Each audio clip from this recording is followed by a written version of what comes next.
here we go.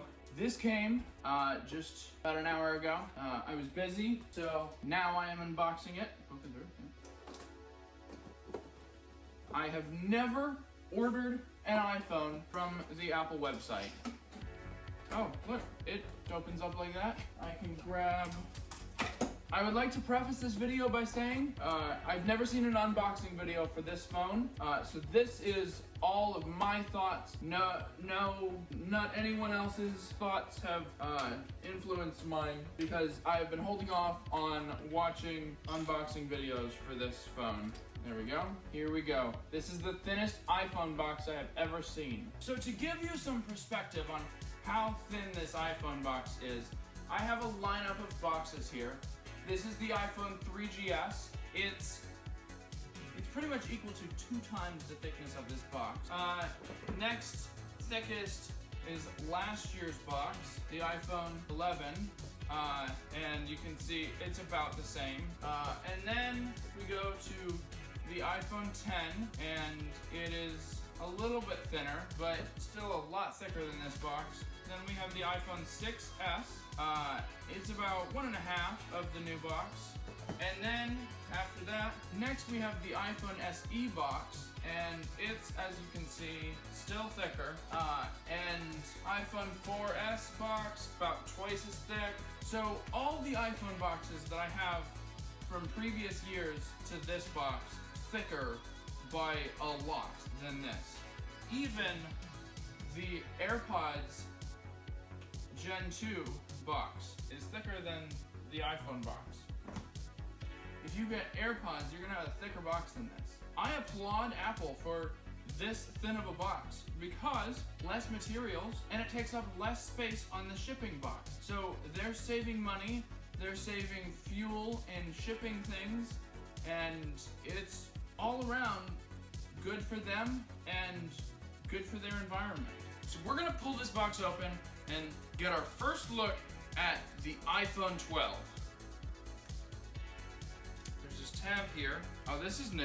It has the minus and plus volume, the ringer switch labeled, and the power button labeled. That's cool. So per usual, new addition to the wall.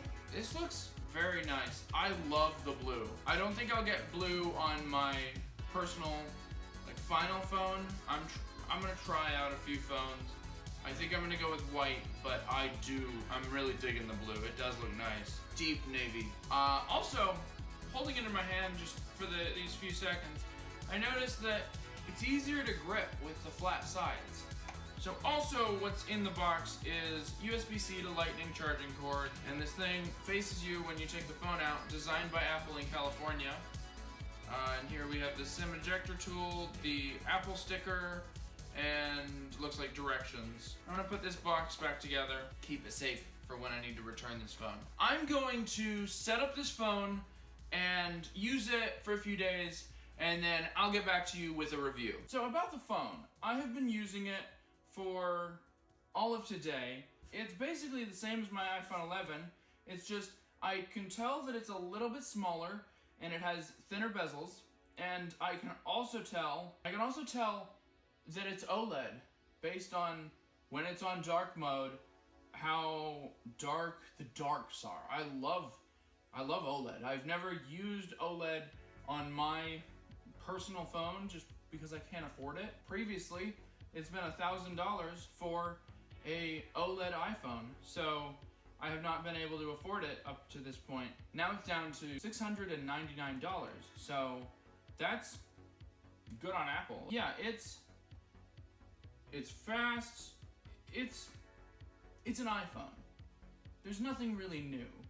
It runs exactly like my iPhone 11. I haven't noticed it being a whole lot faster. I haven't edited a video on here, but apparently I learned today that we have 5G on our plan. I used 5G a little bit today, and I was surprised by it. I have 5G more than I expected to, and it was faster than LTE.